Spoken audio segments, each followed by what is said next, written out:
আমাদের fire detection and protection system for high rise building orientation ক্লাসে আজকে আমরা কিছু টেকনিক্যাল টপিক নিয়ে আলোচনা করবো ফায়ার সেফটির উপরে, কিছু সিলেক্টেড বিষয়ের উপরে। তো কোন কোন বিষয়ে আলোচনা করবো প্রথমে আমি একটু সামারি করে নিই। তো আমরা এখানে ফায়ার ডিটেকশন প্রোটেকশন সিস্টেম সম্পর্কে যে টপিকগুলো আলোচনা করবো তার মধ্যে থাকবে ফায়ার অ্যালার্ম বক্স বা যেটাকে আমরা পুল স্টেশন বলে থাকি। এই পুল স্টেশনগুলা বলতে আসলে কি বোঝায়, তারপর হচ্ছে এগুলো মূলত কোথায় কোথায় বসাতে হবে অ্যাজ পার এনইপিএ, তারপর হচ্ছে বিভিন্ন ওএম বা ম্যানুফ্যাকচারার গাইডলাইন অনুযায়ী এগুলো হচ্ছে আমরা ওয়ালে কিভাবে বসাতে পারি। তারপর মিনিমাম কিছু রিকোয়ারমেন্ট আছে অ্যাজ পার এনইপিএ, একটা পুল স্টেশনের স্ট্যান্ডার্ড স্পেসিফিকেশন বা হচ্ছে তার ক্যারেক্টারিস্টিক্স কি হতে হবে অ্যাজ পার এনইপিএ। এই রেফারেন্স এখানে দেওয়া আছে, কোন চ্যাপ্টার থেকে আমরা নিয়েছি মার্ক আপ করা আছে। তারপর হচ্ছে এই পুল স্টেশনগুলো হচ্ছে আমরা দরজা থেকে কতটুকু অফসেট ডিস্টেন্স ধরে বসাবো এবং কতটুকু হাইটে বসাবো সেটার রিকোয়ারমেন্ট বলা আছে। তারপর যদি কোথাও একের অধিক দরজা বা ওপেনিং থাকে, যেটাকে আমরা গ্রুপ ওপেনিং বলি, সেক্ষেত্রে গ্রুপ ওপেনিং থাকলে গ্রুপ ওপেনিং এর ডিস্টেন্স কতটুকু বেশি হলে আমার অ্যাডিশনাল পুল স্টেশন দিতে হবে সেটা আমরা জানবো। অ্যান্ড ফাইনালি পুল স্টেশনের কভারেজ এরিয়া, মানে ট্রাভেল ডিস্টেন্স অনুযায়ী হচ্ছে পুল স্টেশনগুলো আমরা কোথায় কিভাবে বসাবো সেটা একটা ডেমো ফ্লোর লেআউট আমাদের যে ক্যাট ফাইল যেটা রেডি আছে, এই ক্যাট ফাইলের মধ্যে হচ্ছে আমরা পুল স্টেশনগুলো ধরে বসাবো, যে কতটুকু ডিস্টেন্স অনুযায়ী হচ্ছে এই পুল স্টেশনগুলো আমাদের এই ফ্লোরে যেখানে যেখানে এক্সিট পয়েন্ট আছে কোন এক্সিট পয়েন্ট আমাকে বসাতে হবে সেটা হচ্ছে আমরা দেখাবো। তারপরে আমরা আলোচনা করব আমাদের যে স্পট টাইপ ডিটেক্টরগুলো সাধারণত আমরা ইউজ করে থাকি, যেমন স্মোক, হিট, মাল্টি। এই ডিটেক্টরগুলা কি একটা নির্দিষ্ট ব্র্যান্ডের আমরা টেকনিক্যাল স্পেসিফিকেশন পড়বো। তারপর হচ্ছে এই স্মোক ডিটেক্টরগুলা আমরা ওয়ালে বা ceiling a as per NEP কিভাবে বসাবো অ্যাজ পার রেফারেন্স সেটা আমরা জানবো। তারপর থাকবে heat detector, same as heat detector একই রকম রুলস থাকবে, আমরা ওয়ালে বা সিলিং এ কতটুকু ডিস্টেন্স ধরে বসাবো অ্যাজ পার এনইপি সেটা রেফারেন্সও দেওয়া আছে। অ্যান্ড ফাইনালি মাল্টি ডিটেক্টর, যেখানে একই সাথে আমার স্মোক এবং হিট দুইটা সেন্সর কম্বাইন থাকবে, সেটাও এনইপি অনুযায়ী আমরা ওয়ালে বা সিলিং এ কতটুকু ডিস্টেন্সে বা স্পেসিং ধরে বসাবো এটাও আমরা জানবো। তারপরে এর পাশাপাশি আরো কিছু কন্টেন্ট থাকবে, যেমন হচ্ছে ফায়ার স্ট্যান্ড পাইপ সিস্টেম, যেটার আন্ডারে ফায়ার হোস সিস্টেম থাকে। তো ফায়ার স্ট্যান্ড পাইপ সিস্টেম বলতে সাধারণত আমরা কি বুঝি, এটার কিছু ইম্পর্টেন্ট সিস্টেম কম্পোনেন্টস এবং হার্ডওয়্যার থাকে, যে এই টোটাল কম্বিনেশনের মাধ্যমে মূলত একটা হাইড্রোজেন সিস্টেমের নেটওয়ার্ক আমরা তৈরি করে থাকি। সেটা ফায়ার হোসের জন্য হতে পারে, ফায়ার স্প্রিংকলারের জন্য হতে পারে। তারপর আমরা এই ফায়ার স্ট্যান্ড পাইপ সিস্টেমের কিছু ক্লাসিফিকেশন আছে, যেমন ক্লাস 1, ক্লাস 2, ক্লাস 3, এগুলোর কিছু স্ট্যান্ডার্ড স্পেসিফিকেশন সম্পর্কে আমরা জানবো। তারপরে হোস্ট সিস্টেমগুলো আমরা সাধারণত কিভাবে ইউজ করতে পারি আমাদের ফায়ার ইনসিডেন্টে এটাও আমরা জানবো। তারপর হচ্ছে আমাদের আরো অন্যান্য টপিক আছে, যেহেতু আমাদের ওরিয়েন্টেশন ক্লাসটা প্রায় 2 থেকে 2.5 ঘন্টা ব্যাপী হবে।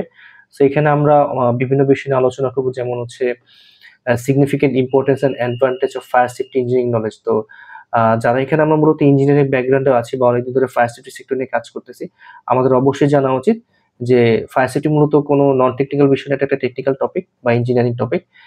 তো এটার কিছু সিগনিফিকেন্স, ইম্পর্টেন্স এবং অ্যাডভান্টেজ রয়েছে, যে এই ফায়ার সেফটি ইঞ্জিনিয়ারিং নলেজটা জানা থাকলে আমাদের ক্যারিয়ারে বা প্রফেশনালি আমাদের এখানে কি কি ইম্প্যাক্ট থাকতে পারে, পজিটিভ ইম্প্যাক্ট যেটাকে আমরা বলছি, এই বিষয়গুলো নিয়ে আমরা আলোচনা করব।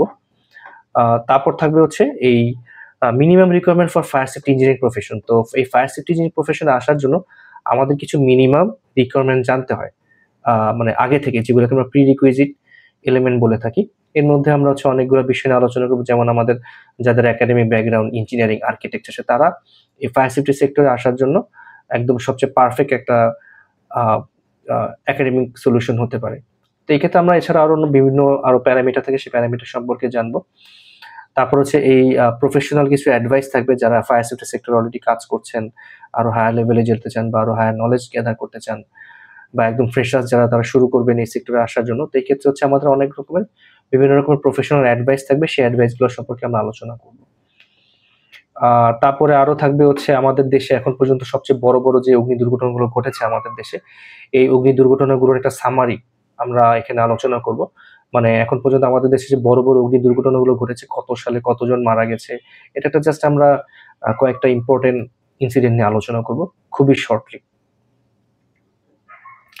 তারপর হচ্ছে আমাদের থাকবে বাংলাদেশ ফায়ার সার্ভিস সিভিল ডিফেন্সের পরিসংখ্যান অনুযায়ী প্রতি বছর আমাদের দেশে অগ্নি দুর্ঘটনা ঘটে থাকে, সেটার জন্য কি পরিমাণ ক্ষয়ক্ষতি হচ্ছে, সেটা জানমালের হতে পারে বা যে কোনো কিছু হতে পারে। তো এই ডাটাগুলো হচ্ছে আমি বাংলাদেশ ফায়ার সার্ভিস সিভিল ডিফেন্সের ওয়েবসাইট থেকে কালেক্ট করে এগুলোকে বার চার্টে তৈরি করেছি, দেন এগুলো পাওয়ার পয়েন্ট অ্যানিমেটেড ভার্সনে রেখেছি, যাতে হচ্ছে খুব সহজে আপনারা কম্পেয়ার করতে পারি যে আমাদের লাস্ট 10 বছরে বিশেষ করে 2015 সাল থেকে 24 সাল পর্যন্ত আমাদের দেশে প্রায় কতগুলো অগ্নি দুর্ঘটনা ঘটেছে এবং সে অনুযায়ী কতজন মানুষের হতাহত হয়েছে, মারা গেছে, কত টাকার সম্পদ ক্ষয়ক্ষতি হয়েছে, এগুলো বিষয় নিয়ে আমরা আলোচনা করব।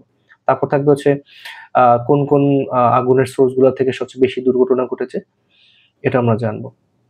তারপর হচ্ছে আরো থাকবে যেমন হচ্ছে আমাদের ফায়ার ক্লাসিফিকেশন বিভিন্ন গাইডলাইন অনুযায়ী বিভিন্ন রকম হতে পারে।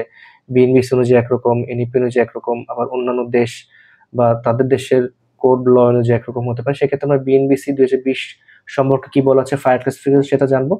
তারপর এনইপি 10 থেকেও জানবো যেটা ফায়ার এক্সটিংগুইশারের কোড। আর তারপর আদার্স যে নেশন যারা আছে যেমন ইউরোপিয়ান ইউনিয়ন, অস্ট্রেলিয়া, তাদের দেশে ফায়ার ক্লাসিফিকেশন কিভাবে তারা ভাগ করেছে সেগুলো আমরা হচ্ছে জানবো।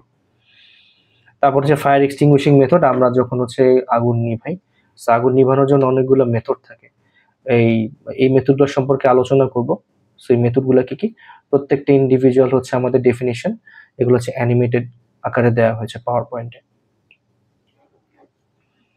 তারপর থাকবে ফায়ার ক্লাসিফিকেশন কি, তারপর হচ্ছে এই fire classification active passive fire system সম্পর্কে আমরা আলোচনা করব। তারপর হচ্ছে ফায়ার সেফটি গাইডলাইন। তো ফায়ার সেফটি গাইডলাইনকে সাধারণত আমরা অনেকভাবে ভাগ করে থাকি। তো আমাদের দেশে কাজ করার জন্য বা এই সেক্টরে ক্যারিয়ার বিল্ড আপ করার জন্য আমাদের অনেক বেশি যে ফায়ার সেফটি গাইডলাইন ফলো করতে হবে তারা, যেগুলো একদম রিকমেন্ডেড না করলে না, সেগুলো নিয়ে আমরা মূলত আলোচনা করব। তারপর হচ্ছে বিএনবিসি 2020 অনুযায়ী আমাদের এখানে অকুপেন্সি ক্লাসিফিকেশন আছে। অকুপেন্সি ক্লাসিফিকেশন হচ্ছে এক কথা বিল্ডিং ক্যাটাগরি, মানে আমাদের দেশে বিভিন্ন রকমের বিল্ডিং তৈরি হয়, আমরা জানি রেসিডেন্সিয়াল, কমার্শিয়াল, হসপিটাল, এডুকেশনাল।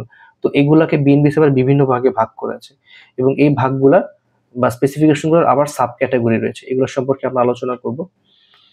তারপর হচ্ছে হ্যাজার্ড ক্লাসিফিকেশন, মানে প্রত্যেকটা বিল্ডিংকে আলাদা আলাদাভাবে হ্যাজার্ড ভাগ করা হয়েছে, যেটা হচ্ছে আমরা আগে থেকে ডিফাইন করতে পারি যে কোন বিল্ডিংটা কিরকম ঝুঁকিপূর্ণ, লো, লাইট হ্যাজার্ড, অর্ডিনারি হ্যাজার্ড না এক্সট্রা হ্যাজার্ড, এই 3 রকমের। তারপর আমরা আলোচনা করবো একটা বিল্ডিং এর, সেটা যে কোনো অকুপেন্সির হতে পারে। তো যে কোনো বিল্ডিং এর জন্য আমাদের ফায়ার সেফটির জন্য সবচেয়ে ইম্পর্টেন্ট 7টা লেয়ার রয়েছে, এই লেয়ারগুলো সম্পর্কে আমরা বিস্তারিত আলোচনা করব। তো এই হচ্ছে মূলত আমাদের ওরিয়েন্টেশন ক্লাসের সামারি। তো এতক্ষণ আমি যে টপিকগুলো নিয়ে আলোচনা করলাম এগুলা খুবই মানে ছোট টপিক, আরো বড় বড় টপিক আছে। যেমন হচ্ছে আমরা এখানে ফায়ার পাম্পের যখন টপিকটাতে আসবো, ফায়ার পাম্পের আমাদের এখানে একটা ক্যাট ফাইল, অটোক্যাট ফাইল, আমরা টপ ভিউতে electrical pump, diesel pump, jockey pump এগুলো কিভাবে ইনস্টল করতে হবে, এখানে ডিজাইন করতে হবে, সেই পার্টটা দেখানো হবে।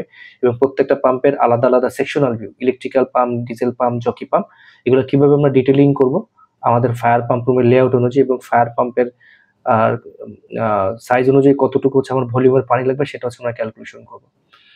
এছাড়া হচ্ছে আমাদের ফায়ার স্প্রিংকলার সিস্টেম একটা ডেমো ড্রয়িং থাকবে, এটা জাস্ট সবার সাথে একটু আলোচনা করা হবে। এখানে টিপিক্যাল কিছু ইনস্টলেশন ডিটেলস রয়েছে। তারপর হচ্ছে আমাদের এইখানে সেকশনাল ভিউ রয়েছে, মানে একটা বিল্ডিংকে যদি আমি সেকশন ওয়াইজ কাটি, সেটা লং ডিরেকশন হতে পারে, শর্ট ডিরেকশন হতে পারে, যেই ডিরেকশনে কাটি না কেন আমার স্প্রিংকলারগুলো এবং স্প্রিংকলারের পাইপগুলা আমাদের স্ট্যান্ড পাইপ রাইজারের এলিভেশন অনুযায়ী কিরকম লাগবে দিতে, সেটা হচ্ছে আমরা আলোচনা করবো।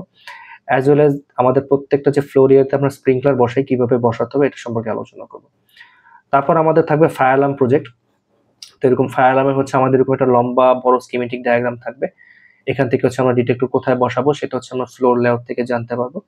তো প্রত্যেকটা ইন্ডিভিজুয়াল এরকম ফ্লোর লেআউটে কিভাবে কতটুকু ডিরেকশনে বা বিমের বটমে বা সিলিং এ বা কোন ডিরেকশনে হচ্ছে আমরা ডিটেক্টর গুলো বসাবো এবং কিভাবে এটার হচ্ছে আমরা ওয়্যারিং করব, তারপর হচ্ছে লুপের ডিটেলস গুলো অ্যাড করব, ক্যাবলিং করব, ডাইমেনশন দিব, এগুলো সব হচ্ছে আমরা আলোচনা করব। তো এই হচ্ছে ওভারঅল জাস্ট সামারি, আমরা আমাদের ওরিয়েন্টেশন ক্লাসে কি কি আলোচনা করব। তো অনেকেই জানতে চেয়েছেন যে মূলত আমি ক্লাসটা কিভাবে নেই। তো এই হচ্ছে আমার ওভারঅল ক্লাসের এনভায়রনমেন্ট। তো আপনাদেরকে মূলত ডেমো ক্লাসটা আমি ডিসপ্লের এক্সটার্নাল পয়েন্ট থেকে দেখাচ্ছি, আর ডিসপ্লের ইন্টারনাল মানে ইন্টারনালে আমি যে ক্লাসটা নিব আপনার ডিসপ্লের মধ্যে যেটা দেখতে পাবেন সেটা একটা ডেমো ক্লাস। অলরেডি আমি ইউটিউবে আপলোড করে রেখেছি এবং আমার পেজেও দিয়ে দিয়েছি। সেটার লিঙ্কটাও যারা আমার সাথে যোগাযোগ করছে সবাইকে হোয়াটসঅ্যাপে দিয়েছি, এমনকি আমাদের পোস্টেও দিয়েছি। তারপরে যদি কারো আমাদের মানে আমি যে ক্লাসটা নিয়ে থাকি এটার আরো ডিটেলস জানতে চান, ওভারঅল আরো বড় আকারে ধারণা নিতে চান, 1 ঘন্টার উপর একটা ডেমো ক্লাস আছে, সেটা আপনারা আমার চ্যানেল থেকে দেখতে পারবেন। আর যদি কোনো কারণে সেটা না পান সেটা আমাকে নক করবেন হোয়াটসঅ্যাপে বা মেসেঞ্জারে, আমি সেই লিঙ্কটা দিয়ে দিব। তো ঠিক আছে, এই হচ্ছে আমাদের ডেমো ক্লাস।